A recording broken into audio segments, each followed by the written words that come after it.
बार फिर आपको आशीर्वाद देता हूँ। और वास्तव में ये राजराजेश्वरी जो प्रयोग है ये आपके जीवन का एक माइलस्टोन है, एक जंपिंग स्टोन है जहाँ से छलांग लगाई जा सकती है। मैं एक बार आपको गुरु दीक्षा दे रहा हूँ। जो भी विशेष दीक्षा लेने वाले, गुरु दीक्षा देने वाले और राज्याभिषेक वाले सभी इसमें भाग ले रहे हैं एक साथ, जो प्रारंभिक कार्य कर रहे हैं। कोई जरूरी नहीं है कि आप यज्ञोपवीत पहने, कोई जरूरी नहीं है आप तिलक लगाएं। हिमालय के ऊपर कुमकुम नहीं मिलता है, दुकान कोई खुली हुई नहीं है, वहाँ नवा यज्ञोपवीत मिलता है। जिस दिन आप उठा के ले जाऊंगा गंगोत्री पर, फिर आप यज्ञोपवीत कहाँ ढूंढते फिरेंगे, वो संभव नहीं है। आज जोड़ दीजिए, गणपति को स्मरण करें।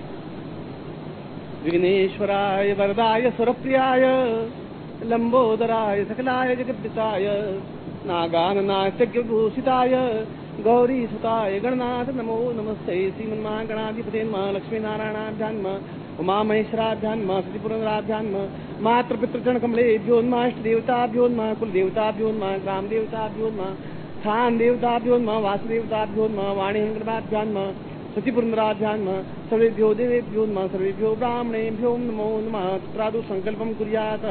दाहिने हाथ में जल लीजिए, आपके पास जल पात्र होना चाहिए, जिसको पंचपात्र कहते हैं, आत्मनी कहते हैं। घर में भी आप पूजन करेंगे तो आपके पास पवित्र पंचपात्र होना चाहिए।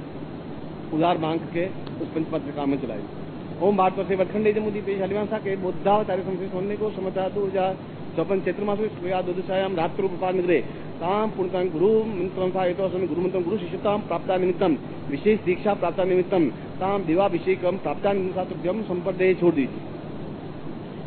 यज्ञोपवीतम धारयामि नमः। यज्ञोपवीत जिनके पास हो यज्ञ पहन लीजिए माला की तरह। यज्ञोपवीतम परमं पवित्रम प्रजापति दिया सहजम प्रसाद आयुष मुगम प्रतिम सुगम यज्ञोपवीतम चेनो पधयामि। या तो माला की तरह पहन लीजिए या दाहिने हाथ में डाल के, दोनों तरीके हैं आपके। गुरु प्रार्थिए तो हाथ जोड़ के गुरु प्रार्थना करिए। गुरु ब्रह्मान गुरु विष्णु गुरुदेवो महेश्वरा गुरु साक्षात पर ब्रह्मा तस्मै श्री गुरु चरणकमलेभ्यो नमः। ध्यान मूलम गुरु मूर्तिर पूजा मूलम गुरु पदम मंत्र मूलम गुरु वाक्यम मोक्ष मूलम गुरु कृपा मूकं करोति वाचालम पंगूलं यते गिरिं यत्पादं वन्दे परमानंद माधवम। गुरु चरणेभ्यो समर्पयामि नमः। राजराजेश्वरी प्रयोग के लिए वे साधक खड़े हो जाएं जिनके साधक का बिला लगा हुआ। मैं उनको संकल्प करवा देता हूँ और बता देता हूँ कि रात्रि को क्या कार्यक्रम करना है उनको। वे खड़े हो जाएं।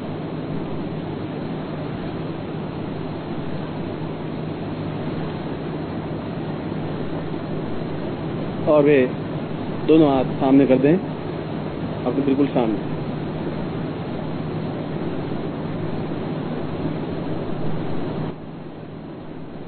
ओम दीर्घा पूर्वा अतोस्मान विष्णु भारतवर्षे वटखंडे जम्बूद्वीपे शादिवांसाके बौद्धावतारे समुदय समुद्मेको समता 2054 चैत्र मासे शुक्लपक्षे द्वादशायां रात्रौ एतोस्मानं सक्रियं भोपाल नगरे त्वं धारा निर्सा पूर्वा सा चैतन्यं पूर्णातोस्मानं सा राजराजेश्वर प्रयोग संपन्नं सा पूर्वा संकल्पम एतोस्मानं गुरुस्मरणं सा देवत्व स्मरणं सा चिंतयामि एतोस्मानं सा क्रियकलामि गोत्रोत्पन्नो हम। अपना गोत्र बोलिए। अमुक नामनो हम, अपने नाम बोलिए। ताम पूर्वा है तो स्वानम सा राजराजेश्वर संकलम पूरा सा पूरा इत्यादि तीर्थाम प्रथम चरणे सा सप्तम चरणाम तो प्रथम चरणे तारपिताम ताम तुभ्यम निर्मितम वो जो गुरु आज्ञाम प्रपालन तुभ्यम वेदम तुभ्यम समर्पयेत। हाथ जोड़ दीजिए। ताम पूर्वा तो स्वानम सा दिव्यो अतो स्वानम सा तुभ्यम एदमचितम वो ज्योति पूर्णा सर्व कार्य सिद्ध्यर्थम ताम पूर्ण समस्त शरीरे पूर्ण चैतन्य प्राप्त निमित्तम राजराजेश्वरी एदो स्वांग कृतम समर्पयेत। आप बैठ जाए। प्रातः काल जल्दी उठ करके आप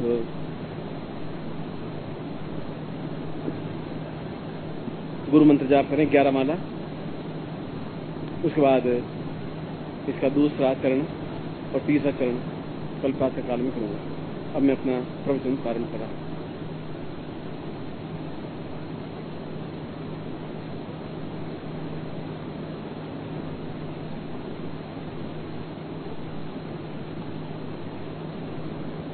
दीर्घो सदानी गुरुदेव नित्यं पूर्णत्व सिंधुं परिपूर्ण देहं चिन्त्यो सदां पूर्णमदैव तुल्यं श्री कृष्ण रूपम भवतां मदैव। सुबह भी मैंने ये कृष्ण का एक आख्यान महाभारत के युद्ध का आपको सुनाया था, और यह श्लोक भी वेद व्यास रचित एक महत्वपूर्ण संकेत कर रहा है। मैंने आपको इस बार बताया था कि हम एक उल्लास पर्व के रूप को मना रहे हैं, एक पर्व बन रहे हैं, हम स्वयं एक उत्सव बन रहे हैं, हम अपने आप में एक जीवंत बन रहे हैं, चैतन्य युक्त बन रहे हैं। हम उस जगह को, उस स्थान को प्राप्त करना चाहते हैं। जीवन के श्लोक में वेद व्यास ने कहा है कि जीवन का पूर्णत्व क्या है, कहाँ है, कैसे है, कैसे अनुभव करें। कृष्ण सांदीपन आश्रम में उज्जैन के पास, और यही धारा नगरी जहां हम और आप बैठे हुए हैं, और इसी धारा नगरी का एक भाग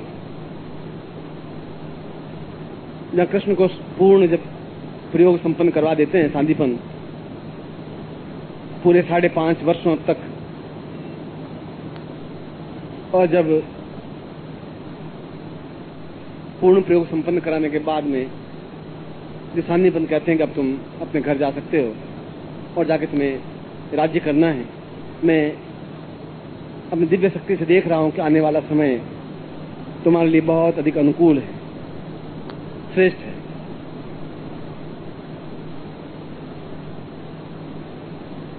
कृष्ण ने कहा कि गुरुदेव, आपकी प्रत्येक अक्षर अपने आप में बहुत अर्थवत्ता रखता है, बहुत महत्व रखता है। उसके पीछे एक कोई भावना है, तर्क है। आपका प्रत्येक अक्षर कोई व्यर्थ नहीं होता, क्योंकि जब आपके जीभ पर, जिह्वा पर सरस्वती विराजमान है, तो कोई व्यर्थ का कोई व्यंजन, कोई अक्षर, कोई स्वर निकलता ही नहीं, संभव नहीं है। और 5.5 वर्षों तक आपने मुझे जो प्रयोग संपन्न करवाया, यह एक लंबी अवधि है। परंतु आपने कहा कि तुम जाओ घर और तुम श्रेष्ठ व्यक्तित्व बनोगे। क्या श्रेष्ठ व्यक्तित्व सब कुछ हो जाता है? क्या श्रेष्ठ व्यक्तित्व होने के लिए मैं आपके पास में आया हूं? वह क्या चीज है जिसके माध्यम से अपने आप में संपूर्ण ब्रह्मांड समाहित हो सकता है? मैं दृष्टता कर रहा हूं, कृष्ण कह रहे हैं मैं दृष्टता कर रहा हूं। और एक शिष्य की मर्यादा नहीं है कि गुरु के सामने आंख से आंख मिला करके या अपनी कोई बात रखे। गुरु को ज्यादा ध्यान है कि शिष्य को मुझे क्या तैयार करना है। गुरु कुमार शिष्य कुंभ है, गड़ी गड़ी काटे खोट, भीतरी भीतरी सहज के, बाहरी बाहरी चोट। कबीर कह रहे हैं कि गुरु कुमार की तरह और शिष्य एक कच्चे मिट्टी के लौंदे की घड़े की तरह है, और उस पर लकड़ी के प्रहार कर करके गड़ी गड़ी काटे खोट, उसके अंदर जितने विकार हैं, खोट है, वो निकाल देता है। मगर ध्यान नहीं रखता है भीतरी भीतरी सहज के, अंदर बिल्कुल सावधान रहता है गुरु की शिष्य को मुझे पूर्णता देनी है। बाहर बाहर चोट, और बाहर उसको छोड़ देता रहता है, क्योंकि उसको एक पूर्ण घड़ा बना देना है, एक समुद्र बना देना है, लाखों लोगों के प्यास बुझाने जा बना देना है। वह गुरु जानता है किस तरीके से इसको बना देना है।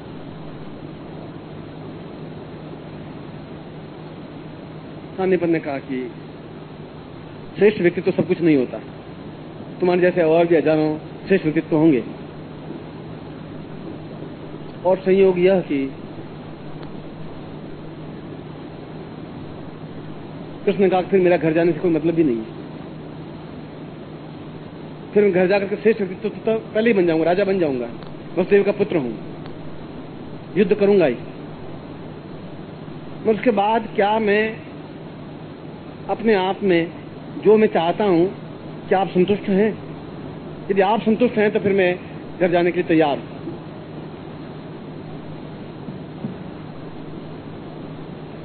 सांदीपन के सामने एक बड़ा धर्म संकट ये है कि वास्तव में श्रेष्ठ व्यक्तित्व बन जाना अपने आप में बहुत महानता नहीं है।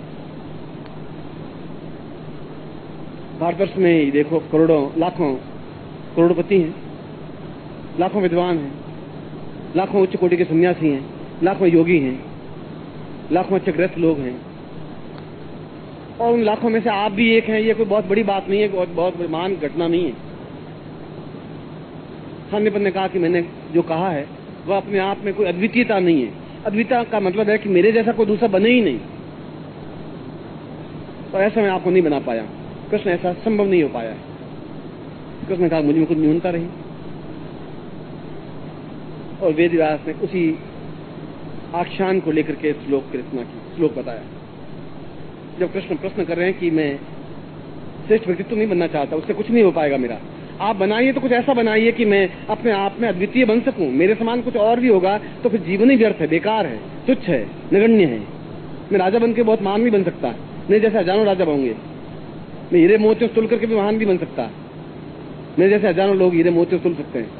कुछ बनाइए तो ऐसा कि अद्वितीय बन सकूं। तो सान्यपन श्लोक के पहले कह रहे हैं कि अद्वितीय बनने के लिए देह से कोई सरोकार नहीं होता। जो देह के बहुत अंदर प्रवेश करके प्राणों को पकड़ सकता है, जो अन्नमय कोश से प्राणमय कोश में जा सकता है, वह पहला चरण है। हम सब अन्नमय कोश में हैं, और अन्नमय कोश का तात्पर्य यह है कि बिना अन्न के, बिना पानी के हम जीवित नहीं रह सकते। 1 दिन, 2 दिन, 10 दिन, 20 दिन, महीना, 2 महीना, 4 महीना, 6 महीना, आखिर हम अन्न लेते हैं। और जब तक अन्न लेते हैं तब तक शरीर में है, और जब तक शरीर में है तब तक सामान्यता है। सान्यपन कह रहे हैं कि ये बहुत श्रेष्ठता नहीं है। अर्जुन, प्रश्न तुमने प्रश्न किया है कि क्या अद्वितीय हूं, तुम अद्वितीय नहीं हो।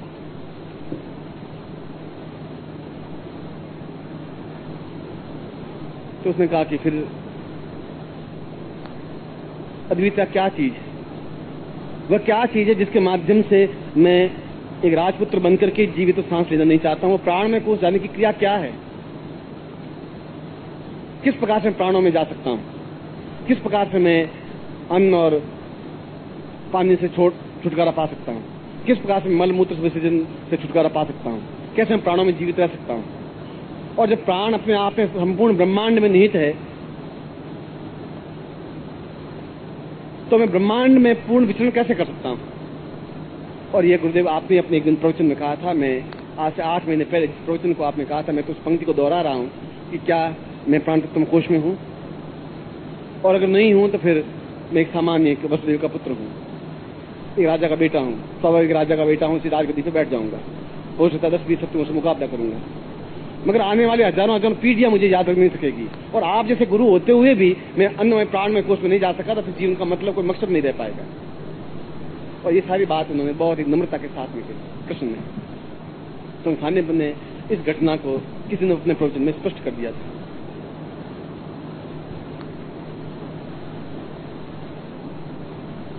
और मुझे आप ऐसा बनाइए, और आप जैसा समर्थ गुरु अगर हैं, और निश्चित रूप से मैं मथुरा छोड़ करके सैकड़ों मील दूर आपके आश्रम में इसलिए आया हूं, इसलिए नहीं आया हूं कि मैं एक राजा का बेटा बनके साम दाम दंड भेद सीख करके वापस राजगद्दी पे बैठूं, राजमुकुट मेरे पैरों में रहे, मैं अपने आप में प्राण में कोश में बन सकूं, और पूरे ब्रह्मांड में विचरण कर सकूं, इस शरीर से परे हट करके भी शरीर को देख सकूं, मैं प्राणों में स्थित रह करके मलमूत्र विसर्जन से हमेशा छुटकारा पा सकूं, गर्भ से छुटकारा पा सकूं। और वसुदेव कह रहे हैं कि, वेद व्यास कह रहे हैं कि सान्यपन लगभग 20 मिनट तक मौन रहे। उन्होंने कहा कि ये प्रश्न एक ऐसा है कि जहां बड़ी कठिन क्रिया है, क्योंकि गुरु को अपना सब कुछ प्रदान कर देना पड़ता है, शिष्य में उतार देना पड़ता है, उस शरीर से परे हट करके एक देखने की क्रिया दे देनी पड़ती है। वह देख रहा है शरीर को, अपने खुद के शरीर को, पूरे देख रहा है ब्रह्मांड को, अपने पिता को, अपने दादा को, परदादा को, और उससे ऊंचे पीढ़ियों को, और ठेठ ब्रह्मा तक की पूरी पीढ़ियों को।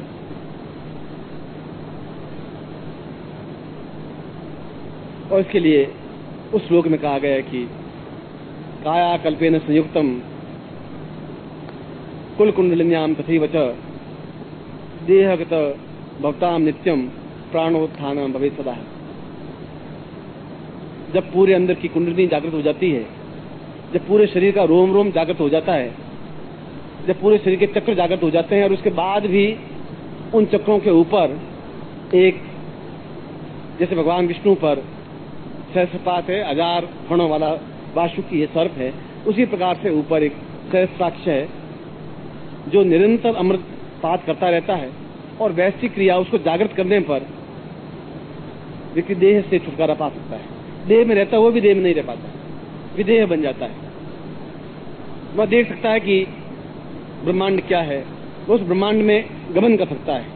वह चाहे तो 6 महीने बिना खाने बिना पानी के रह सकता है, वह चाहे तो 8 महीने समाधि में रह सकता है, वह चाहे तो अपने आप को बहुत ऊंचाई पर उठा सकता है, मगर तब हो सकता है जब उसकी कुंडली जागृत होती है। और कुंडली जागृत होने से भी कुछ नहीं होता कृष्ण, वह तो एक पहली सीढ़ी है। उसके बाद में सहस्त्रपात होता है जो सिर के मध्य भाग में, वह पूर्ण रूप से जागृत हो, मगर रोग रहित हो, कायाकल्प युक्त हो। अब इन 3 बातें कही। रोग रहित हो, जब रोग है तो देह से छुटकारा पाया ही नहीं जा सकता, कि रोग तो शरीर को होता है, प्राणों को रोग हो ही नहीं सकता। और हम रोगी हैं क्योंकि जितना विज्ञान प्रगति करता रहेगा उतने रोगी हम बनते ही रहेंगे। और जब रोग है तो फिर हमें बराबर भूख, प्यास, अन्न, कष्ट, पीड़ा, बाधाएं विचलित करेंगी। आप सबको कर रही हैं। और वही प्रसंग, वही क्षण वापस उपस्थित हुआ है कि क्या कोई ऐसा अवस्था है। और उन्होंने कहा कि यह कुल कुंडली जागृत होने पर ही संभव है, यह अंदर का पूरे कायाकल्प होने पर संभव है, अंदर का सब कुछ बिल्कुल बदल देने से संभव हो सकता है। अंदर जो कुछ भी मांस है, नाड़ियां हैं, रोग है, जो अंदर बाधाएं हैं, जो कष्ट हैं, जो पूर्व जन्म के दोष हैं और उसके जनसासा जन्मों के दोष हैं, कई जन्मों के जो अंदर दोष व्याप्त हैं, उसके माध्यम से आपके अंदर प्रतुता है, एक कष्ट है, एक न्यूनता है, एक बुढ़ापा है। और आज नहीं तो कल बुढ़ापा आ ही जाएगा। आज निराशा है, आज हीन भावना है। ये सब कुछ तब हो सकता है जब आदमी अन्नमय कोश से प्राणमय कोश में चला जाए। प्राणमय कोश में जाकर के ही वह पूरे ब्रह्मांड में विचरण कर सकता है। संभव तभी हो सकता है।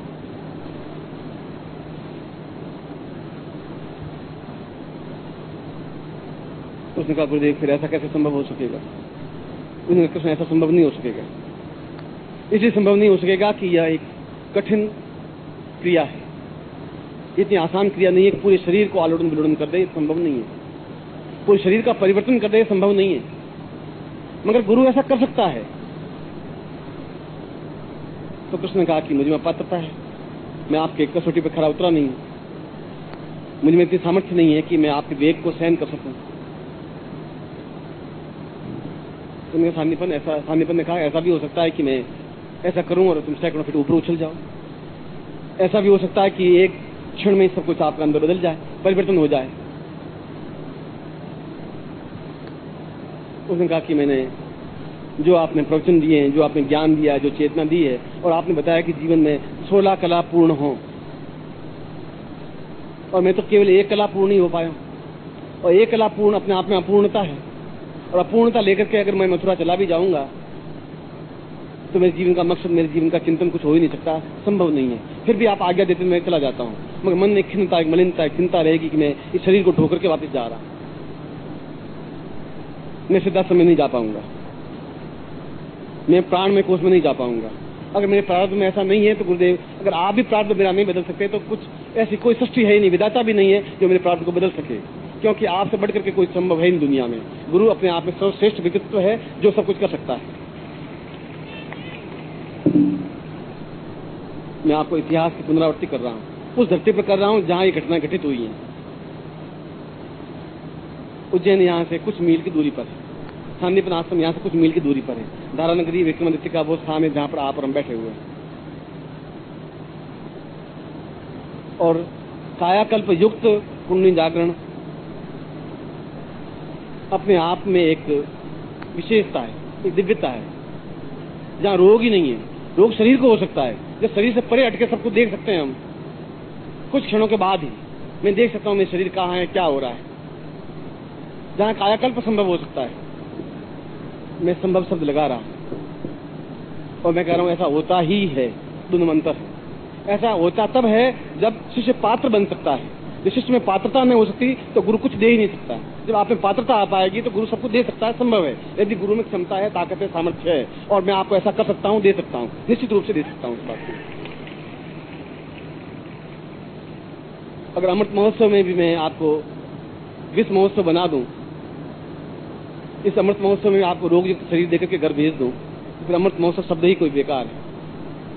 फिर सामान्य महोत्सव में कह सकता हूं, फिर अमृत महोत्सव नहीं हो सकता। जब मर ही नहीं सकते, अमृत का मतलब है जो मरता नहीं है, जिसको मौत उसके पास में आ ही नहीं सकती। जब आप देह में रह ही नहीं सकते, अपने प्राणों में रह सकते हैं, तो मौत आपके प्राणों को स्पर्श नहीं कर सकती, प्राणों को नहीं स्पर्श कर सकती मृत्यु, यमराज आपके प्राणों को स्पर्श नहीं कर सकता।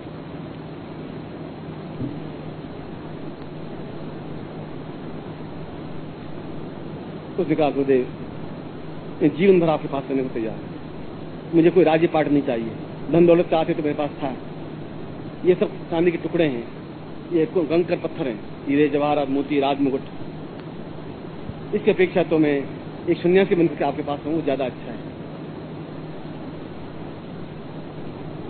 और संदीपन ने कई बार उनको टटोला, कई बार उनको देखा, क्योंकि जीवन का श्रेष्ठतम तत्व वह है जब अंदर की पूरी कुंडली जागृत हो जाती है, पूरे चक्र जागृत हो जाते हैं, और उन चक्रों को साइंस नहीं देख पाया।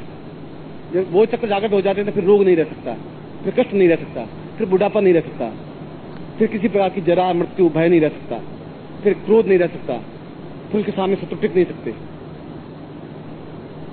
क्योंकि उसका शरीर अपने आप में वज्रादपि कठोराणी मृदुनी कुसुमादपि, वज्र से भी कठोर हो जाता है और फूल से भी कोमल हो जाता है, बहुत नाजुक और भीषण प्रहार करने वाला, क्षमतावान, सामर्थ्यवान, ताकतवान, चैतन्य अवस्था में प्राप्त करने वाला है।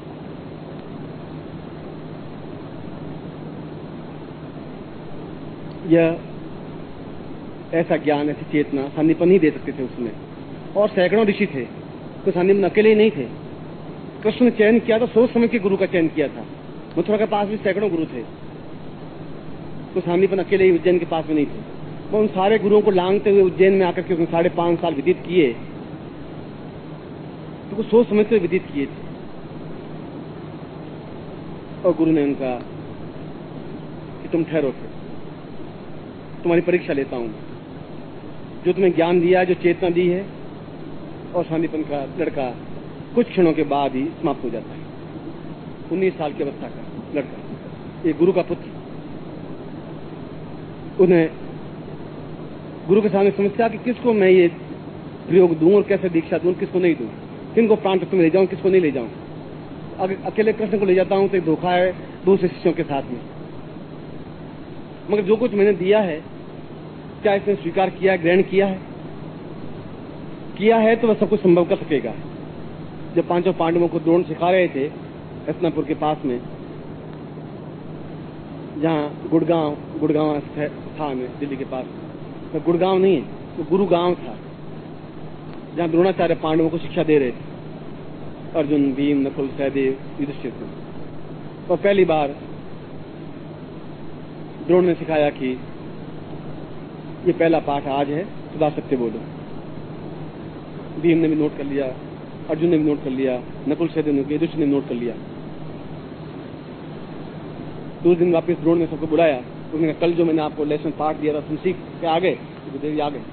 क्या पढ़ाया था? सदा सत्य बोलो। अर्जुन को पूछा, नकुल को पूछा, सहदेव को पूछा, भीम को पूछा, उनका कल आपने बता सदा सत्य बोलो। युधिष्ठिर को पूछा, उसने कहा जब भी मैं पाठ पूरी तरह से पढ़ नहीं पाया। उनके भाई यहाँ से कोई बात नहीं, अगला पाठ कल दे देंगे। दूसरे दिन फिर वापस बुलाया कि आज पाठ याद करके आए हो? वापस अर्जुन, भीम, नकुल, सहदेव ने कहा कि आपने कहा था वो पाठ करके याद कर, सत्य बोलो, आपने कहा था और आपने जो कहा वही बोल रहे। युधिष्ठिर का पूछ, युधिष्ठिर तुम महाराज अभी आपका पूरा पाठ में पढ़ नहीं पाया, पूरा महीना बीत गया। और सब हंसने लगे, कौरव भी, द्रोणाचार्य, कौरव भी और दुर्योधन भी, दुशासन भी और जितने भी, भीम, नकुल। द्रोणाचार्य ने कहा युधिष्ठिर क्या बात है, मंद बुद्धि हो, क्या बात है? युधिष्ठिर ने कहा गुरुदेव आपने सदा सत्य बोलो, मुझे पूरे शरीर में बस सत्यता भर देनी है। कभी कभी मेरे मुंह से आज भी असत्य निकल जाता है, पाठ को पूरा पढ़ नहीं पाया हूं मैं, जब पूरे रूप से जीवन में सत्य ही बोलने की क्षमता आ जाएगी तब पाठ पूरा कर पाऊंगा मैं आपको। इस जीवन में उतारने की क्रिया भी कर नहीं पाएंगे मुझे।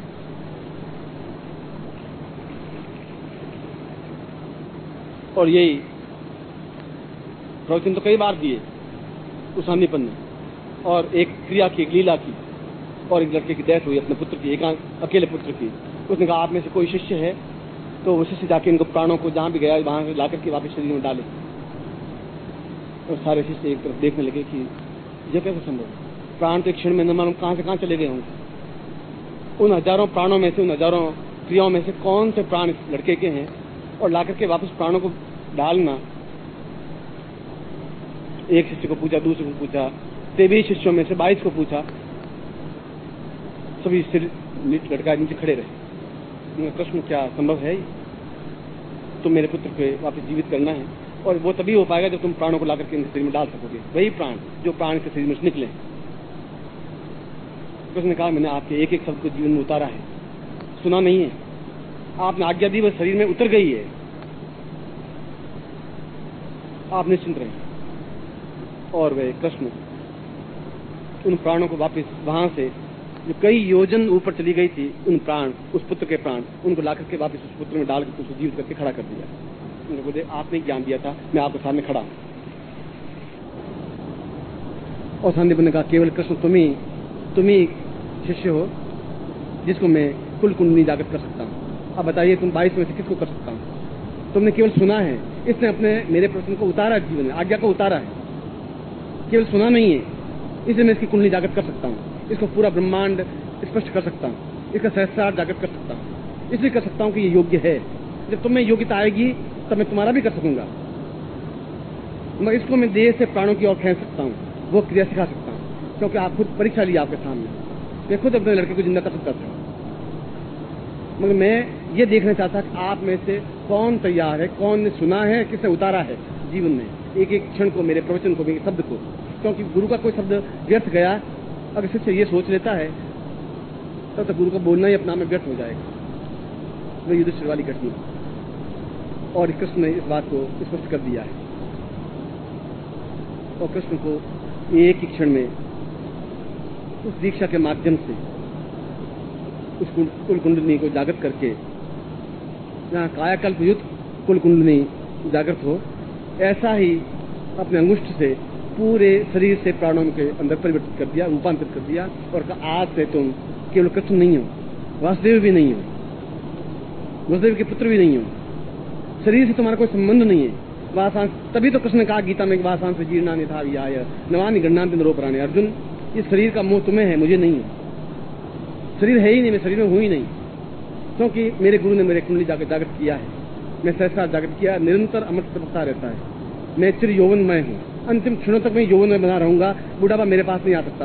अर्जुन, तुम्हारे पास आ सकता है, बाकी कौरव पांडवों के पास आ सकता है, मेरे पास नहीं आ सकता, क्योंकि मैं उस शिक्षा को, उस दीक्षा को ग्रहण कर पा सका। मैं पूरी इम्तिहान परीक्षा देने के बाद ली। देहगत अवस्था से प्राणगत अवस्था जाने की क्रिया एक सामान्य क्रिया नहीं है। यह मैं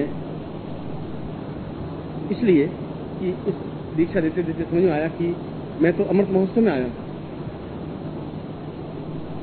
और अमृत महोत्सव तो 2 साल और भी मना चुका, पहले भी कर चुका, इससे पहले भी कर चुका। और अगर इसी देहगत अवस्था में बने ही रहे तो ये किसके पास जाकर के वापस अपनी बात को कह पाएंगे कि प्राण में कोष क्या चीज होती है, गुरुदेव कहां से प्राप्त कर पाऊंगा, मैं किसके पास जाऊंगा, किसको अपने चीखूंगा, किसको चिल्लाऊंगा, कौन समझाएगा, कौन मुझे प्राणों में विसर्जित कर सकेगा, मुझे प्राणों को जागृत कौन कर सकेगा, कौन चेतन रस दे सकेगा, कौन है वह? और जब आपका प्रश्न मेरे सामने कभी आ गया तो फिर मैं क्या उत्तर दे पाऊंगा? गुरुदेव आपके आगे समय मौत में आए, आपको एक बार नहीं 3-3 बार आए, कौन सा अमृत हमें मिल पाया? हम वही रोग, वही कष्ट, वही पीड़ा, वही बाधा, वही अड़चन, वही समस्याएं, और वही बुढ़ापा लेकर के वापस अपने घर चले जाते हैं। फिर अमृतमय कोष में आए कहां से? अमृत महोत्सव में कौन से आए? और वही श्लोक मुझे बैठे बैठे याद आ रहा है। और इसी से गीता में उस अर्जुन को अपना विराट रूप कृष्ण दिखा सके कि अर्जुन तुम निमित्त मात्र, व्यर्थ हो, तुम देखो मेरे शरीर के अंदर मैं प्राणों को जागृत करके तुम्हें दिखा रहा हूं, और अपने पूर्ण प्राण जागृत किए। और अर्जुन ने विस्मय होकर देखा कि जो मेरा रथ चला रहा है, सारथी है, मेरा दोस्त है, मित्र है, सखा है, उसके तो पूरे प्राणों में पूरे महाभारत पूरा चल रहा, युद्ध चल रहा दिख रहे हैं। वो कौरव खड़े हैं, वो द्रोणाचार्य खड़े हैं, वो भीष्म खड़े हैं, ये वो मरे हुए हैं। किसने कहा कि अर्जुन ये सब मरे हुए हैं, आज से केवल 15 दिन बाद ये समाप्त हो जाएंगे। युद्ध कुल 18 दिन चला था महाभारत, ये समाप्त होने वाले ही हैं। तू तो एक निमित्त मात्र है, मैं तुम्हें विजय दिलाना चाहता हूँ, बस खत्म। तू नहीं मान रहा है, तेरे में ताकत नहीं है, तुझ में क्षमता नहीं है, मैं तेरे सामने खड़ा हूँ।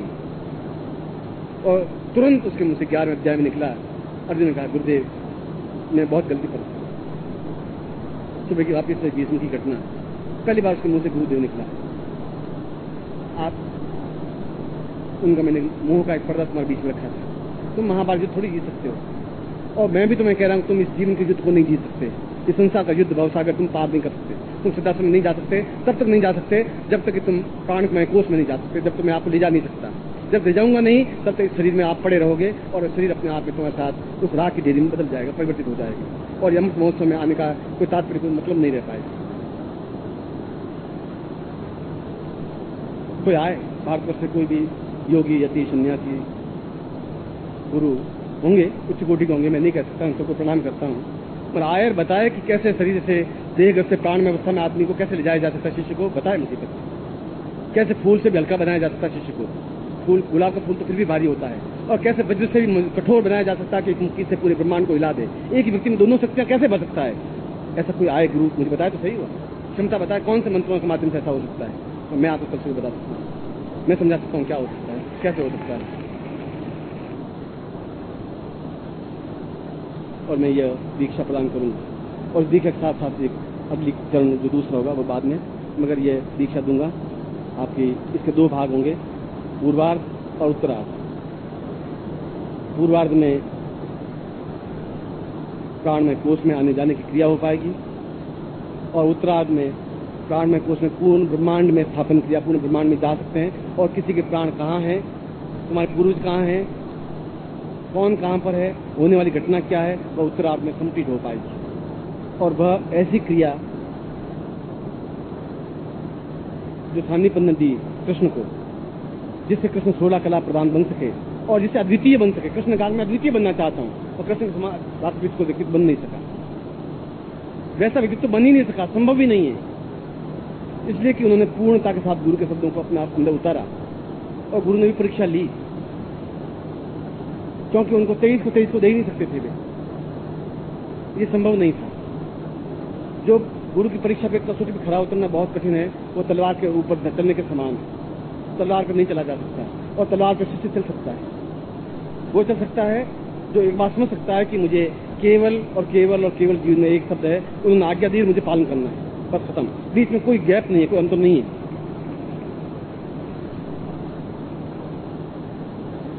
कल सुबह मैं इस कुंडलिनी को जागृत करूंगा 10 बजे, और सहज साक्षी के साथ में रोग रही कायाकल्प जो उत्तरार्ध उसके बाद में समझा दूंगा। कल का प्रातःकाल वास्तव में आपके पूरे जीवन का एक अद्वितीय क्षण होगा, अद्वितीय क्षण जो जीवन में मिला नहीं है, आपके आने वाली पीढ़ियों को मिल नहीं सकेगा। उस क्षण को मैं सार्थक करूंगा आपके सामने, ऐसा ही करूंगा आपको आशीर्वाद के साथ में। प्रश्न को समाप्त करता हुआ सबसे बात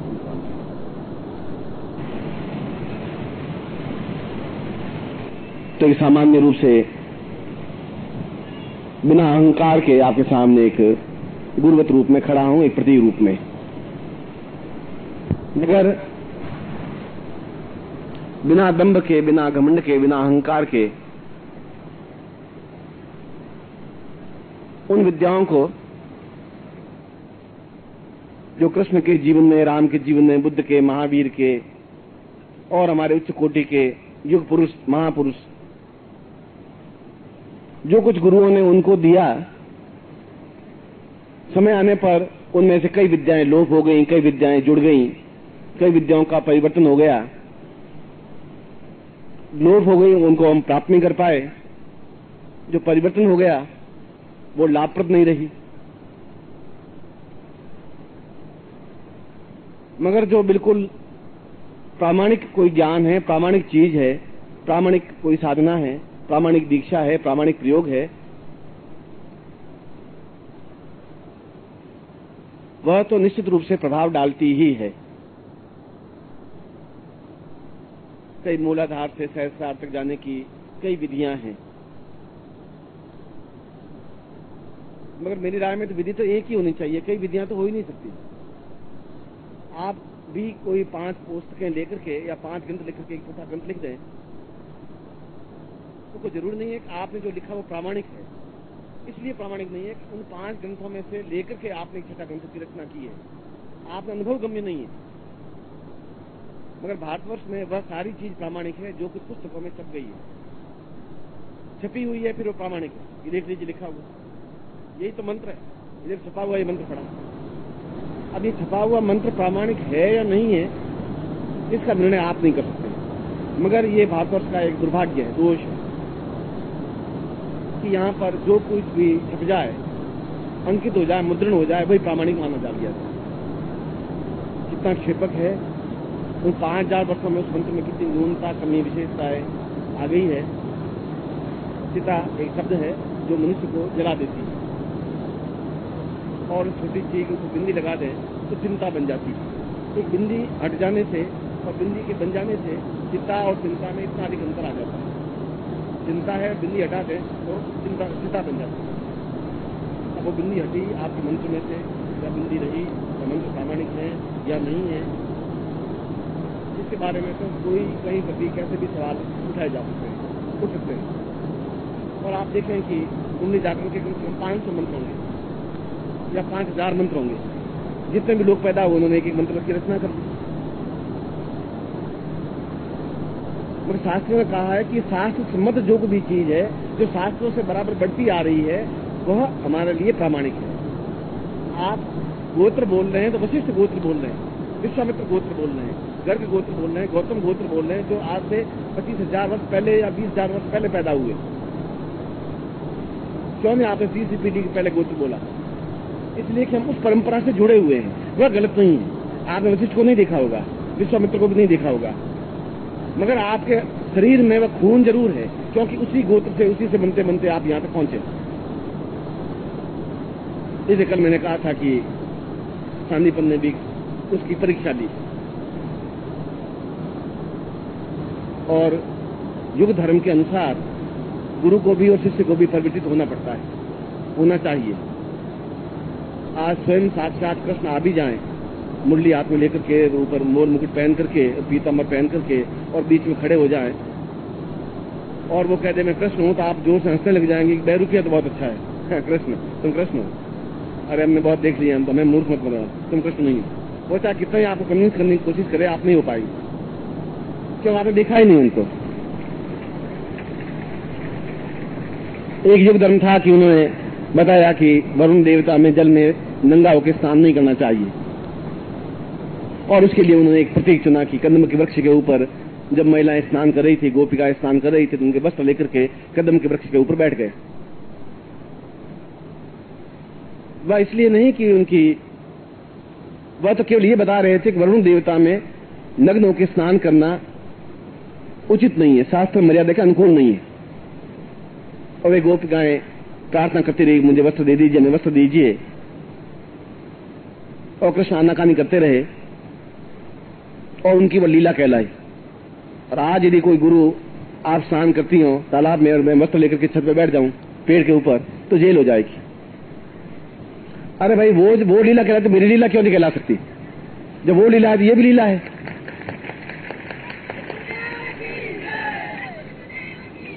मगर ये लीला नहीं हो सकती, क्योंकि युग धर्म वो दूसरा था, आज युग धर्म दूसरा है।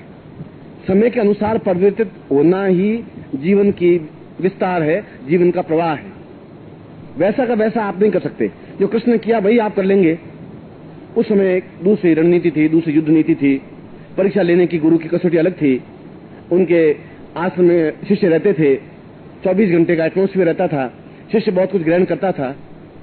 आज ऐसा संभव नहीं है, और आप सबको मैं दीक्षा दे रहा हूं, उसके साथ मंत्र भी दूंगा और दूंगा। अब आप में से जितना ग्रास्पिंग कर पाएंगे वो कर पाएंगे, ये तो आपके ऊपर डिपेंड होगा। अब मैं आपकी परीक्षा लेना शुरू करूं तो 500 वर्ष लग जाएंगे। मैं आपकी परीक्षा कहां से लूंगा, कैसे लूंगा? तो क्या मैं ज्ञान देना छोड़ दूं? ज्ञान देना मेरा कर्तव्य और धर्म है। इस मंच पर जब तक बैठा हूं तब तक दूंगा। उसको लेना आपका कर्तव्य और धर्म है कि आप उसको प्राप्त करें। वह आपका एक अनुभव, एक चिंतन, एक विचार है, एक विश्वास है, आपके मेरे बीच में ब्रीच है, एक समझौता है कि आप हमारे गुरु हैं, मैं आपका शिष्य हूं, आप हमें जो भी देंगे वह अपने आप में उचित होगा, मर्यादा अनुकूल होगा और हमारे लिए आवश्यक होगा। आने वाले समय में हम उस ज्ञान को, स्थापि को रख सकेंगे। उनमें से निचोड़ करके और किस प्रकार से स्थापित कर सके।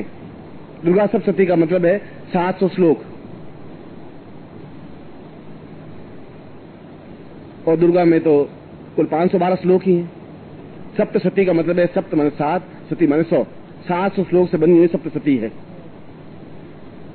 और मुझे एक बहुत बड़े विद्वान ने पूछा कि आप गुरुजी हैं, आप बोलिए वो सप्तशती 7 सतियां कौन कौन सी हैं बताइए। अब 7 सतियां कहाँ है कि दुर्गा सप्तशती, सती लिखा हुआ सती, ये सतियां कौन सी हैं? अब मैं उनको क्या समझा दूं?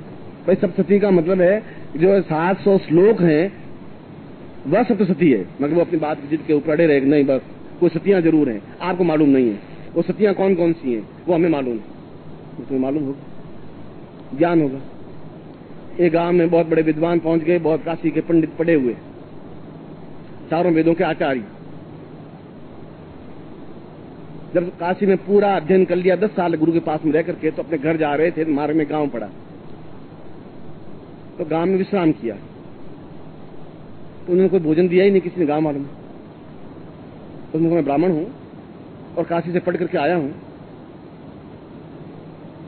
और मैं तो केवल ब्राह्मण के यहाँ की भिक्षा लेता हूं। उनका नहीं, हम आपको भिक्षा देंगे नहीं, हमारे यहाँ जो पंडित जी हैं पहले आप उनसे शास्त्रार्थ करो, उन शास्त्रार्थ में वो हार जाएं तो अब आपको भोजन देंगे, बस। नहीं तो पंडित जी आप टिक नहीं सकते गांव में। पंडित सुचार को टिका तो मेरा सब यहाँ खेल बिगड़ जाएगा।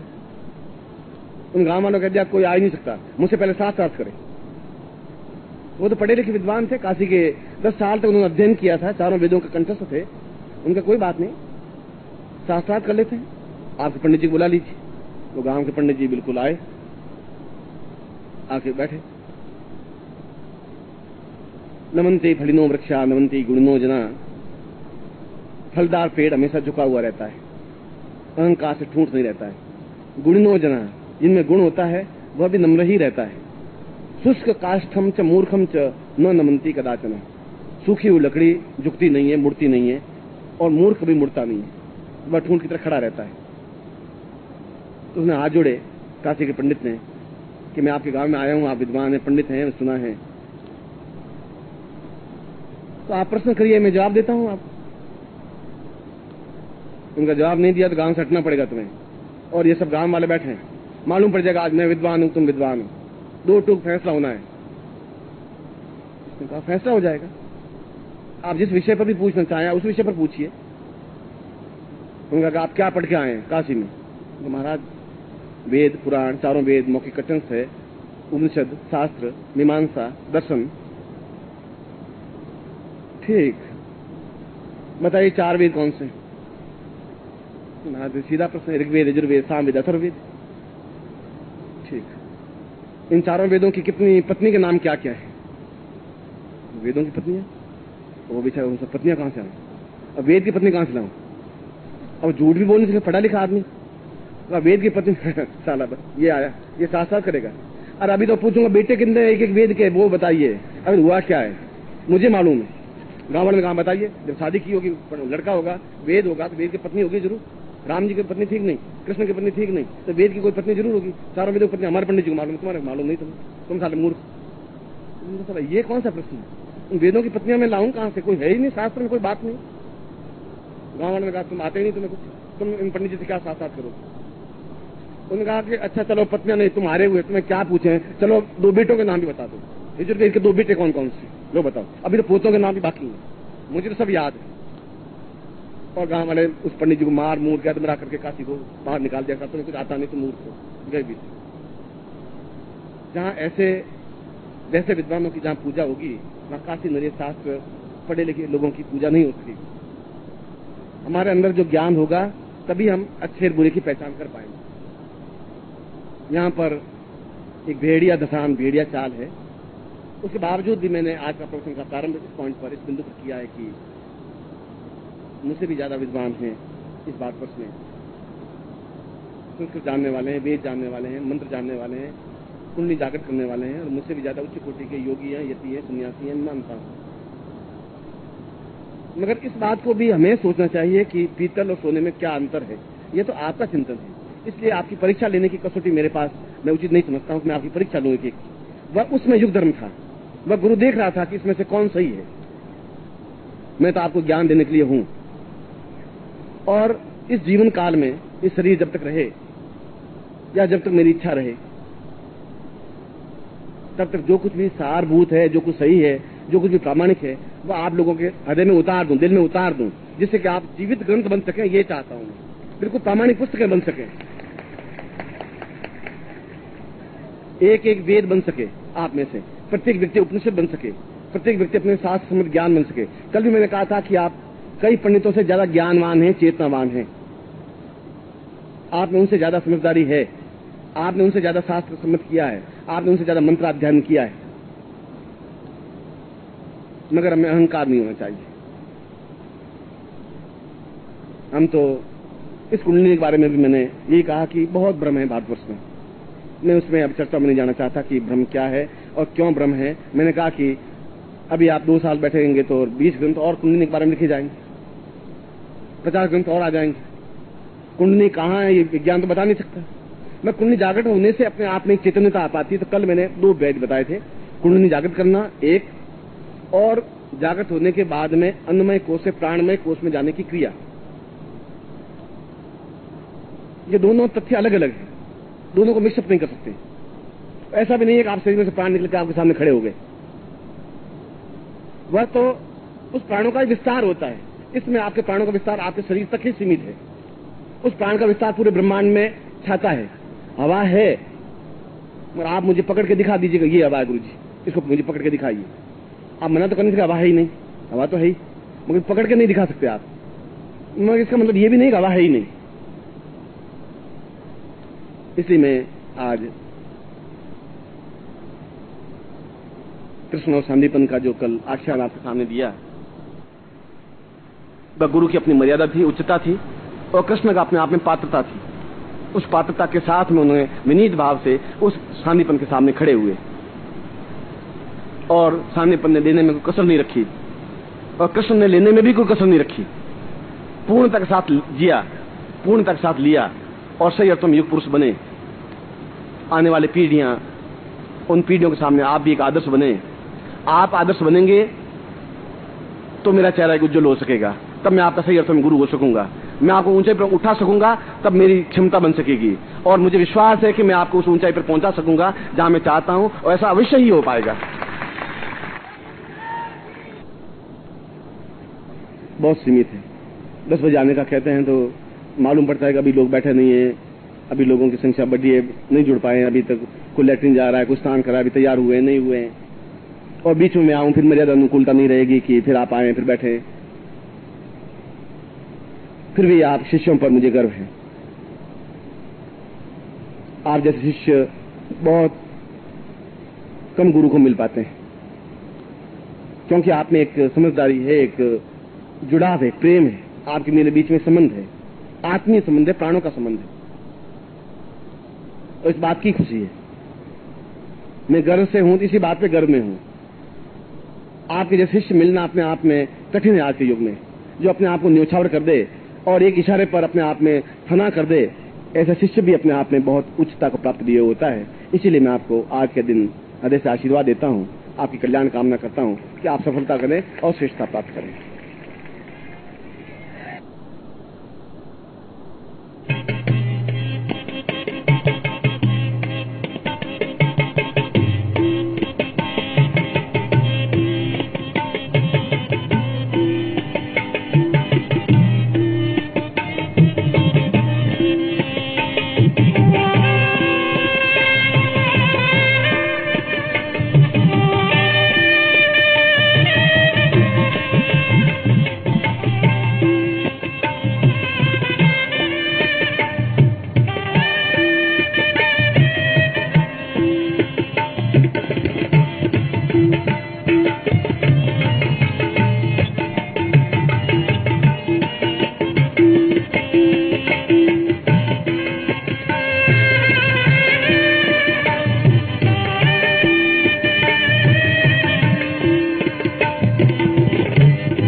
महाप्रभु ने कहा केवल कृष्ण तुम ही शिष्य हो जिसको मैं कुल कुंडली जागृत कर सकता हूँ। अब बताइए तुम 22 में से किसको कर सकता हूँ? तुमने केवल सुना है, इसने अपने मेरे प्रश्न को उतारा है, जीवन में आज्ञा को उतारा है, केवल सुना नहीं है, इसलिए मैं इसकी कुंडली जागृत कर सकता हूँ, इसको पूरा ब्रह्मांड स्पष्ट कर सकता हूँ, इसका सहस्त्रार्थ जागृत कर सकता हूँ, इसलिए कर सकता हूँ कि ये योग्य है। जब तुम में योग्यता आएगी तब मैं तुम्हारा भी कर सकूंगा। मगर इसको मैं देह से प्राणों की ओर खींच सकता हूँ, वो क्रिया सिखा सकता हूँ, क्योंकि आप खुद परीक्षा ली आपके सामने। मैं खुद अपने लड़के को जिंदा कर सकता था, मगर मैं ये देखना चाहता कि आप में से कौन तैयार है, कौन ने सुना है, किसने उतारा है जीवन में एक एक क्षण को, मेरे प्रवचन को, मेरे शब्द को। क्योंकि गुरु का कोई शब्द व्यर्थ गया, अगर शिष्य ये सोच लेता है तब तो गुरु का बोलना ही अपना में व्यर्थ हो जाएगा। वो युधिष्ठिर वाली घटना, और कृष्ण ने इस बात को स्पष्ट कर दिया है। और कृष्ण को एक ही क्षण में उस दीक्षा के माध्यम से उस कुल कुंडलिनी को जागृत करके, जहाँ कायाकल्प युक्त कुल कुंडलिनी जागृत हो, ऐसा ही अपने अंगुष्ठ से पूरे शरीर से प्राणों के अंदर परिवर्तित कर दिया, रूपांतरित कर दिया, और कहा आज से तुम केवल कृष्ण नहीं हो, वासुदेव भी नहीं हो, वसुदेव के पुत्र भी नहीं हो, शरीर से तुम्हारा कोई संबंध नहीं है। वासांस, तभी तो कृष्ण ने कहा गीता में, वासांस जीर्णा निधा विहाय नवानि गृह्णान्ति नरोपराणि। अर्जुन, इस शरीर का मोह तुम्हें है, मुझे नहीं है। शरीर है ही नहीं, मैं शरीर में हूं ही नहीं, क्योंकि मेरे गुरु ने मेरे कुंडली जागृत किया है, मैं सहस्त्रार्थ जागृत किया, निरंतर अमृत तपकता रहता है, मैं चिर यौवनमय हूँ, अंतिम क्षणों तक मैं यौवन में बना रहूंगा। बुढ़ापा मेरे पास नहीं आ सकता। अर्जुन, तुम्हारे पास आ सकता है, बाकी कौरव पांडवों के पास आ सकता है, मेरे पास नहीं आ सकता, क्योंकि मैं उस शिक्षा को, दीक्षा को ग्रहण कर पा सकता हूँ। मैं पूरी इम्तिहान परीक्षा देने के बाद ली। देहगत अवस्था से प्राणगत अवस्था जाने की क्रिया एक सामान्य क्रिया नहीं। यह मैं इसलिए कि इस दीक्षा देते देते समझ में आया कि मैं तो अमृत महोत्सव में आया, और अमृत महोत्सव तो 2 साल और भी मना चुका, पहले भी कर चुका, इससे पहले भी कर चुका। और अगर इसी देहगत अवस्था में बने ही रहे तो ये किसके पास जाकर के वापस अपनी बात को कह पाएंगे कि प्राण में कुछ क्या चीज होती है, गुरुदेव कहां से प्राप्त कर पाऊंगा, मैं किसके पास जाऊंगा, किसको अपने चीखूंगा, किसको चिल्लाऊंगा, कौन समझाएगा, कौन मुझे प्राणों में विसर्जित कर सकेगा, मुझे प्राणों को जागृत कौन कर सकेगा, कौन चेतन दे सकेगा, कौन है वह? और जब आपका प्रश्न मेरे सामने कभी आ गया तो फिर मैं क्या उत्तर दे पाऊंगा आपको? गुरुदेव आपके आगे से मौसम आए, आपको एक बार में 3-3 बार आए, कौन सा अमृत हमें मिल पाया? हम वही रोग, वही कष्ट, वही पीड़ा, वही बाधा, वही अड़चन, वही समस्याएं, और वही बुढ़ापा लेकर के वापस अपने घर चले जाते हैं। फिर अमृतमय कोष में आए कहां से? अमृत महोत्सव में कौन से आए? और वही श्लोक मुझे बैठे बैठे याद आ रहा।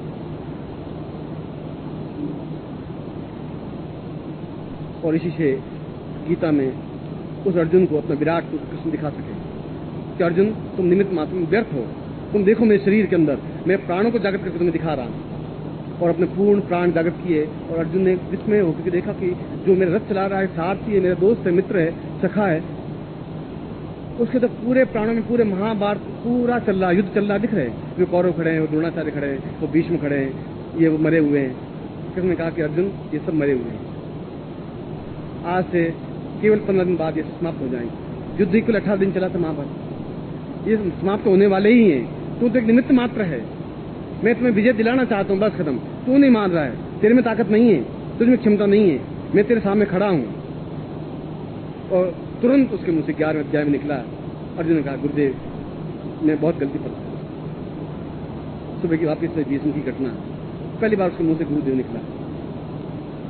आप उनका मैंने मुंह का एक पर्दा तुम्हारे बीच में रखा था, तुम महाभारत युद्ध थोड़ी जीत सकते हो, और मैं भी तुम्हें कह रहा हूं तुम इस जीवन के युद्ध को नहीं जीत सकते। इस संसार का युद्ध भवसागर तुम पार नहीं कर सकते, तुम सिद्धाश्रम में नहीं जा सकते, तब तक नहीं जा सकते जब तक कि तुम प्राणमय कोष में नहीं जा सकते, जब तक मैं आपको ले जा नहीं सकता। जब ले जाऊंगा नहीं तब तक शरीर में आप पड़े रहोगे, और शरीर अपने आप में तुम्हारे साथ उस राख की ढेरी में बदल जाएगा, परिवर्तित हो जाएगा, और अमृत महोत्सव में आने का कोई तात्पर्य, कोई मतलब नहीं रह पाएगा।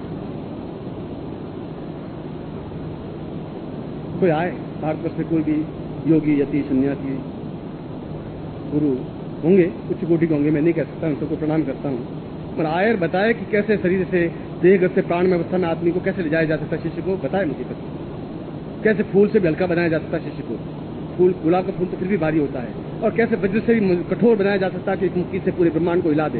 एक ही व्यक्ति में दोनों शक्तियां कैसे बच सकता है? ऐसा कोई आए गुरु मुझे बताए तो सही हो, क्षमता बताए कौन से मंत्रों के माध्यम से ऐसा हो सकता है। तो मैं आपको कल सुबह बता सकता हूँ, मैं समझा सकता हूँ क्या हो सकता है, कैसे हो सकता है। और मैं यह दीक्षा प्रदान करूंगा, और दीक्षा के साथ साथ एक अगली चरण जो दूसरा होगा वो बाद में, मगर यह दीक्षा दूंगा आपकी। इसके दो भाग होंगे, पूर्वार्ध और उत्तरार्ध। पूर्वार्ध में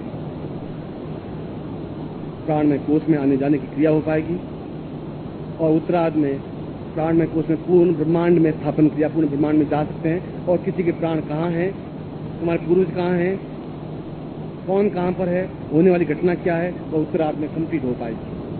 और वह ऐसी क्रिया जो सान्निपन्न दी कृष्ण को, जिससे कृष्ण 16 कला प्रदान बन सके और जिससे अद्वितीय बन सके। कृष्ण काल में अद्वितीय बनना चाहता हूं, और कृष्ण के समान वास्तविक व्यक्तित्व बन नहीं सका, वैसा व्यक्तित्व बन ही नहीं सका, संभव ही नहीं है। इसलिए कि उन्होंने पूर्णता के साथ गुरु के शब्दों को अपने आप अंदर उतारा, और गुरु ने भी परीक्षा ली, क्योंकि उनको 23 को दे ही नहीं सकते थे वे, ये संभव नहीं था। जो गुरु की परीक्षा पे कसौटी पे खड़ा उतरना बहुत कठिन है, वो तलवार के ऊपर चलने के समान है। तलवार पे नहीं चला जा सकता, और तलवार पे शिष्य चल सकता है, वो चल सकता है जो एक बात समझ सकता है कि मुझे केवल और केवल और केवल जीवन में एक शब्द है, उन्होंने आज्ञा दी, मुझे पालन करना है, बस खत्म। बीच में कोई गैप नहीं है, कोई अंतर नहीं है।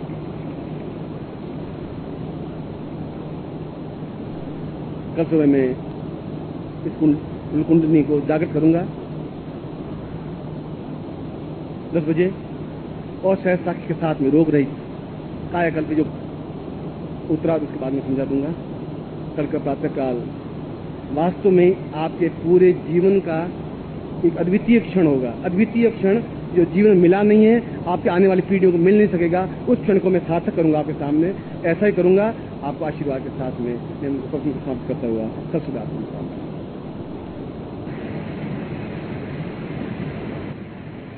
तो सामान्य रूप से बिना अहंकार के आपके सामने एक गुरुगत रूप में खड़ा हूं, एक प्रतीक रूप में, मगर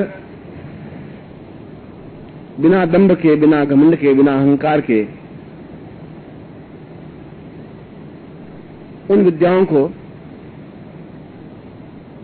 जो कृष्ण के जीवन में, राम के जीवन में, बुद्ध के, महावीर के और हमारे उच्च कोटि के युग पुरुष, महापुरुष, जो कुछ गुरुओं ने उनको दिया, समय आने पर उनमें से कई विद्याएं लोप हो गई, कई विद्याएं जुड़ गई, कई विद्याओं का परिवर्तन हो गया, लोप हो गई, उनको हम प्राप्त नहीं कर पाए। जो परिवर्तन हो गया वो लाभप्रद नहीं रही। मगर जो बिल्कुल प्रामाणिक कोई ज्ञान है, प्रामाणिक चीज है, प्रामाणिक कोई साधना है, प्रामाणिक दीक्षा है, प्रामाणिक प्रयोग है, वह तो निश्चित रूप से प्रभाव डालती ही है। कई मूलाधार से सहस्रार तक जाने की कई विधियां हैं, मगर मेरी राय में तो विधि तो एक ही होनी चाहिए, कई विधियां तो हो ही नहीं सकती। आप भी कोई 5 पुस्तकें लेकर के या 5 ग्रंथ लेकर के एक छोटा ग्रंथ लिख दें तो कोई जरूर नहीं है कि आपने जो लिखा वो प्रामाणिक है। इसलिए प्रामाणिक नहीं है कि उन 5 ग्रंथों में से लेकर के आपने एक छठा ग्रंथ की रचना की है, आपका अनुभव गम्य नहीं है। मगर भारतवर्ष में वह सारी चीज प्रामाणिक है जो कुछ पुस्तकों में छप गई है, छपी हुई है, फिर वो प्रामाणिक है। ये देख लीजिए लिखा हुआ, यही तो मंत्र है, ये छपा हुआ ये मंत्र पड़ा है। अब ये छपा हुआ मंत्र प्रामाणिक है या नहीं है, इसका निर्णय आप नहीं कर सकते, मगर ये भारतवर्ष का एक दुर्भाग्य है, दोष है कि यहाँ पर जो कुछ भी छप जाए, अंकित हो जाए, मुद्रण हो जाए, वही प्रामाणिक माना जा दिया जाए। कितना क्षेपक है, उन 5000 वर्षों में उस मंत्र में कितनी न्यूनता, कमी, विशेषताएं आ गई है। चिता एक शब्द है जो मनुष्य को जला देती है, और छोटी चीज के ऊपर बिंदी लगा दें तो चिंता बन जाती है। एक बिंदी हट जाने से और बिंदी के बन जाने से चिता और चिंता में इतना अधिक अंतर आ जाता है।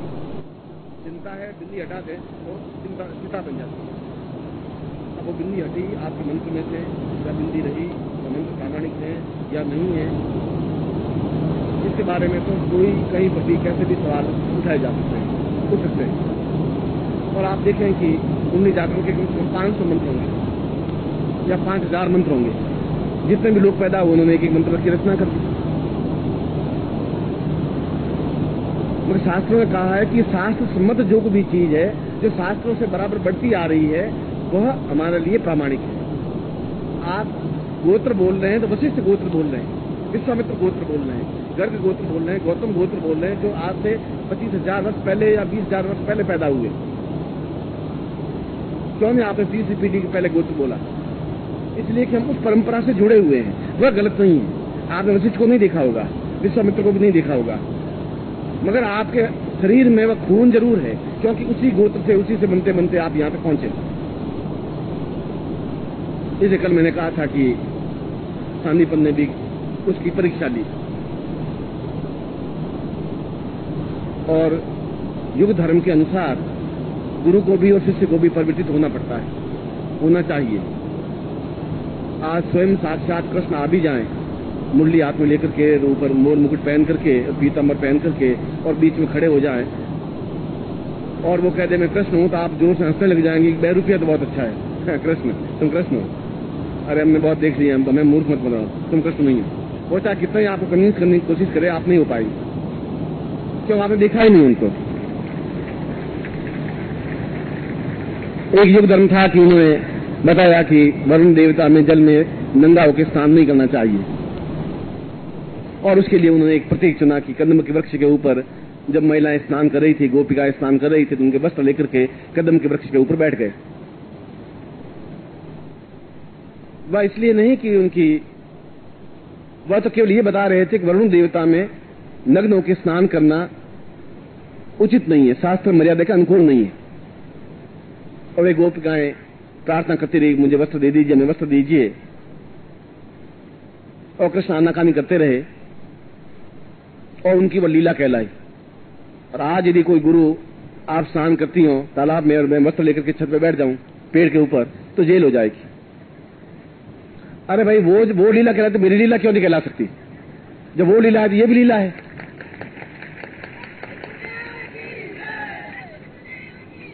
मगर ये लीला नहीं हो सकती, क्योंकि युग धर्म वो दूसरा था, आज युग धर्म दूसरा है।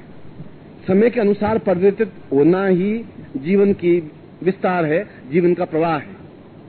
वैसा का वैसा आप नहीं कर सकते। जो कृष्ण ने किया वही आप कर लेंगे। उस समय दूसरी रणनीति थी, दूसरी युद्ध नीति थी, परीक्षा लेने की गुरु की कसौटी अलग थी। उनके आश्रम में शिष्य रहते थे, 24 घंटे का एटमोस्फियर रहता था, शिष्य बहुत कुछ ग्रहण करता था। आज ऐसा संभव नहीं है। और आप सबको मैं दीक्षा दे रहा हूं, उसके साथ मंत्र भी दूंगा और दूंगा। अब आप में से जितना ग्रास्पिंग कर पाएंगे वो कर पाएंगे, ये तो आपके ऊपर डिपेंड होगा। अब मैं आपकी परीक्षा लेना शुरू करूं तो 500 वर्ष लग जाएंगे। मैं आपकी परीक्षा कहां से लूंगा, कैसे लूंगा? तो क्या मैं ज्ञान देना छोड़ दूं? ज्ञान देना मेरा कर्तव्य और धर्म है। इस मंच पर जब तक बैठा हूं तब तक दूंगा। उसको लेना आपका कर्तव्य और धर्म है कि आप उसको प्राप्त करें। वह आपका एक अनुभव, एक चिंतन, एक विचार है, एक विश्वास है, आपके मेरे बीच में ब्रीच है, एक समझौता है कि आप हमारे गुरु हैं, मैं आपका शिष्य हूं। आप हमें जो भी देंगे वह अपने आप में उचित होगा, मर्यादा अनुकूल होगा और हमारे लिए आवश्यक होगा। आने वाले समय में हम उस ज्ञान को, थाती को रख सकेंगे। उनमें से निचोड़ करके और किस प्रकार से स्थापित कर सके। दुर्गा सप्तशती का मतलब है 700 श्लोक, और दुर्गा में तो कुल 512 श्लोक ही हैं। सप्तशती का मतलब है सप्त माने 7, सती माने 100। 700 श्लोक से बनी हुई सप्तशती है। और मुझे एक बहुत बड़े विद्वान ने पूछा कि आप गुरुजी हैं, आप बोलिए वो सप्तशती 7 सतियां कौन कौन सी हैं बताइए। और 7 सतियां कहाँ है? दुर्गा सप्तशती, सती लिखा हुआ सती, वे सतियां कौन सी हैं? अब मैं उनको क्या समझा दूं? भाई सप्तशती का मतलब है जो 700 श्लोक हैं वह सप्तशती है। मगर वो अपनी बात की जिद के ऊपर अड़े रहे, नहीं बस कोई सतियां जरूर हैं, आपको मालूम नहीं है। वो सतियां कौन कौन सी हैं वो हमें मालूम है, तुम्हें मालूम होगा, ज्ञान होगा। एक गांव में बहुत बड़े विद्वान पहुंच गए, बहुत काशी के पंडित पढ़े हुए, चारों वेदों के आचार्य। जब काशी में पूरा अध्ययन कर लिया, 10 साल गुरु के पास में रह करके, तो अपने घर जा रहे थे, मार्ग में गांव पड़ा, तो गांव में विश्राम किया। तो उन्होंने कोई भोजन दिया ही नहीं किसी ने, गांव वालों ने। तो उन्होंने कहा, मैं ब्राह्मण हूं और काशी से पढ़ करके आया हूं, और मैं तो केवल ब्राह्मण के यहाँ की भिक्षा लेता हूं। उनका नहीं, हम आपको भिक्षा देंगे नहीं। हमारे यहाँ जो पंडित जी हैं, पहले आप उनसे शास्त्रार्थ करो, उन शास्त्रार्थ में वो हार जाएं तो अब आपको भोजन देंगे, बस। नहीं तो पंडित जी आप टिक नहीं सकते गांव में। पंडित सुचार को टिका तो मेरा सब यहाँ खेल बिगड़ जाएगा। उन गांव वालों कह दिया, कोई आ ही नहीं सकता, मुझसे पहले शास्त्रार्थ करे। वो तो पढ़े लिखे विद्वान थे, काशी के 10 साल तक उन्होंने अध्ययन किया था, चारों वेदों के कंठस्थ थे। उनका कोई बात नहीं, शास्त्रार्थ कर लेते हैं, आपके पंडित जी बुला लीजिए। वो गांव के पंडित जी बिल्कुल आए, आके बैठे। नमन्ते फलिनो वृक्षा नमन्ते गुणिनो जना। फलदार पेड़ हमेशा झुका हुआ रहता है, अहंकार से ठूंठ नहीं रहता है। गुणिनो जना, जिनमें गुण होता है वह भी नम्र ही रहता है। शुष्क काष्ठम च मूर्खम च न नमन्ति कदाचन। सूखी हुई लकड़ी झुकती नहीं है, मुड़ती नहीं है, और मूर्ख भी मुड़ता नहीं है, वह ठूंठ की तरह खड़ा रहता है। तो उसने हाथ जोड़े काशी के पंडित ने कि मैं आपके गांव में आया हूं, आप विद्वान हैं, पंडित हैं, सुना है, तो आप प्रश्न करिए, मैं जवाब देता हूं। आप उनका जवाब नहीं दिया तो गांव से हटना पड़ेगा तुम्हें। और ये सब गांव वाले बैठे हैं, मालूम पड़ जाएगा आज मैं विद्वान हूं, तुम विद्वान हो, 2 टूक फैसला होना है। उसने कहा फैसला हो जाएगा, आप जिस विषय पर भी पूछना चाहें उस विषय पर पूछिए। उन्होंने कहा आप क्या पढ़ के आए हैं काशी में? तो महाराज वेद पुराण, चारों वेद, मौखिक कथन से, उपनिषद, शास्त्र, मीमांसा, दर्शन। ठीक, बताइए 4 वेद कौन से? महाराज सीधा प्रश्न, ऋग्वेद, यजुर्वेद, सामवेद, अथर्ववेद। ठीक, इन चारों वेदों की कितनी पत्नी के नाम क्या क्या है? वेदों की पत्नियां, वो बेचारे वो सब पत्नियां कहां से आई? अब वेद की पत्नी कहां से लाऊं? अब झूठ भी बोलने के लिए पढ़ा लिखा आदमी, अब वेद की पत्नी साला बस ये आया, ये साथ साथ करेगा। और अभी तो पूछूंगा बेटे कितने एक एक वेद के, वो बताइए। अगर हुआ क्या है मुझे मालूम है, गांव वाले ने कहा बताइए। जब शादी की होगी, लड़का होगा, वेद होगा, तो वेद की पत्नी होगी जरूर।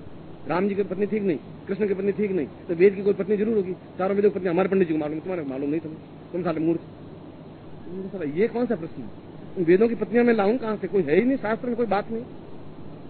गांव वाले ने कहा तुम आते ही नहीं, तुम्हें कुछ, तुम इन पंडित जी से क्या साथ करो? उन्होंने कहा कि अच्छा चलो पत्नियां नहीं, तुम हारे हुए, तुम्हें क्या पूछे, चलो 2 बेटों के नाम भी बता दो। यजुर्वेद के 2 बेटे कौन कौन से, लो बताओ। अभी तो पोतों के नाम भी बाकी हैं, मुझे तो सब याद है। और गांव वाले उस पंडित जी को मार मूर गया, तो मेरा करके काशी को बाहर निकाल दिया, तुम्हें कुछ आता नहीं, तुम मूर्ख हो, गए भी। जहां ऐसे जैसे विद्वानों की जहां पूजा होगी, वहां काशी नरे शास्त्र पढ़े लिखे लोगों की पूजा नहीं हो सकेगी। हमारे अंदर जो ज्ञान होगा तभी हम अच्छे बुरे की पहचान कर पाएंगे। यहाँ पर एक भेड़िया दशान, भेड़िया चाल है। उसके बावजूद भी मैंने आज का प्रवचन का प्रारंभ इस पॉइंट पर, इस बिंदु पर किया है कि मुझसे भी ज्यादा विद्वान हैं इस बात पर, में संस्कृत जानने वाले हैं, वेद जानने वाले हैं, मंत्र जानने वाले हैं, कुंडली जागृत करने वाले हैं, और मुझसे भी ज्यादा उच्च कोटि के योगी हैं, यति हैं, सन्यासी हैं, मानता हूं। मगर इस बात को भी हमें सोचना चाहिए कि पीतल और सोने में क्या अंतर है। ये तो आपका चिंतन है, इसलिए आपकी परीक्षा लेने की कसौटी मेरे पास मैं उचित नहीं समझता हूं। मैं आपकी परीक्षा लूं एक। वह उसमें युग धर्म था, वह गुरु देख रहा था कि इसमें से कौन सही है। मैं तो आपको ज्ञान देने के लिए हूं, और इस जीवन काल में इस शरीर जब तक रहे या जब तक मेरी इच्छा रहे, तब तक जो कुछ भी सारभूत है, जो कुछ सही है, जो कुछ भी प्रामाणिक है, वो आप लोगों के हृदय में उतार दूं, दिल में उतार दूं, जिससे कि आप जीवित ग्रंथ बन सकें। ये चाहता हूं, बिल्कुल प्रामाणिक पुस्तकें बन सके, एक एक वेद बन सके आप में से, प्रत्येक व्यक्ति उपनिषद बन सके, प्रत्येक व्यक्ति अपने शास्त्र संबंधी ज्ञान बन सके। कल भी मैंने कहा था कि आप कई पंडितों से ज्यादा ज्ञानवान हैं, चेतनावान हैं। आप में उनसे ज्यादा समझदारी है, आपने उनसे ज्यादा शास्त्र सम्मत किया है, आपने उनसे ज्यादा मंत्र अध्ययन किया है। मगर हमें अहंकार नहीं होना चाहिए। हम तो इस कुंडली के बारे में भी मैंने यही कहा कि बहुत भ्रम है भारतवर्ष में। मैं उसमें अब चर्चा में नहीं जाना चाहता कि भ्रम क्या है और क्यों भ्रम है। मैंने कहा कि अभी आप 2 साल बैठेंगे तो 20 ग्रंथ और कुंडली के बारे में लिखे जाएंगे, 50 ग्रंथ और आ जाएंगे। कुंडली कहाँ है ये विज्ञान तो बता नहीं सकता। मैं कुंडली जागृत होने से अपने आप में चैतन्यता आ पाती है। तो कल मैंने 2 वेद बताए थे, कुंडली जागृत करना एक, और जागृत होने के बाद में अन्नमय कोश से प्राणमय कोश में जाने की क्रिया। ये दोनों तथ्य अलग अलग हैं, दोनों को मिश्रित नहीं कर सकते। ऐसा भी नहीं है कि आप शरीर में से प्राण निकल के आपके सामने खड़े हो गए। वह तो उस प्राणों का विस्तार होता है। इसमें आपके प्राणों का विस्तार आपके शरीर तक ही सीमित है। उस प्राण का विस्तार पूरे ब्रह्मांड में छाता है। हवा है, मगर आप मुझे पकड़ के दिखा दीजिएगा ये हवा है गुरु जी, इसको मुझे पकड़ के दिखाइए। आप मना तो करने से हवा है ही नहीं, हवा तो है ही, मगर पकड़ के नहीं दिखा सकते आप। मगर इसका मतलब ये भी नहीं कि हवा है ही नहीं। इसलिए मैं आज कृष्ण और संदीपन का जो कल आख्यान आपके सामने दिया,